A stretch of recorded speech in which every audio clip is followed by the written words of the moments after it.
thousands, if not hundreds of thousands of Brits who are desperate for a break, and the nurses are downing tools when the NHS is already in trouble. If a crisis emerges from that, which is likely, the public won't forget.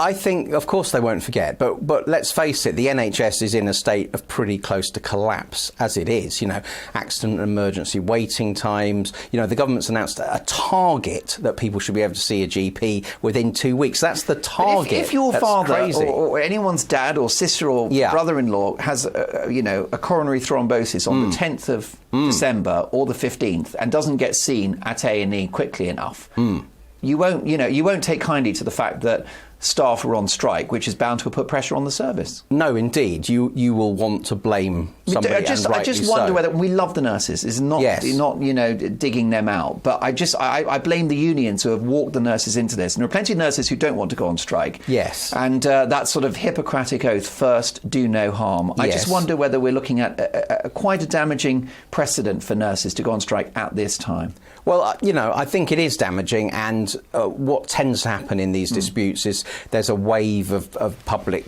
sympathising at the very start, and then the second time you look at the polling and it's falling away, and the third time it's rock bottom. And you can see that in the polling about the RMT with, Mick Lynch and one or two others reviving the I'm All Right, Jack Ealing comedy, smart, wisecracking working class trade unionist. That was quite charming to some people for a few weeks. It's not so funny anymore. So, but again, look at the basic facts. The RMT is much more militant than the nursing union or the ambulance drivers. Train drivers roughly twice as well paid, but they certainly don't have to be twice as well qualified. So we're presiding over a system that seems to incentivise militancy. Yeah, it seems so. You mentioned the ambulance drivers. They're threatening to go on strike as well.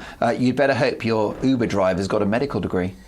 Yes, or share a house with someone with, their driving licence and a car. I mean, again, if you look at ambulance response times, they're frankly terrifying anyway. Do the unions risk overplaying their hands? Because at the moment, I think it's clear that this industrial action is damaging to the government. A threatened sequel to the Winter of Discontent, which of course was very much the intellectual property of a Labour government in the 70s. And the Tories now going to have their DNA all over the second incarnation of the Winter of Discontent. Labour will remind them of that. But do the unions risk overplaying their hand and delivering, perhaps early next year, Rishi Sunak with an opportunity to have his Thatcher moment and basically take them on?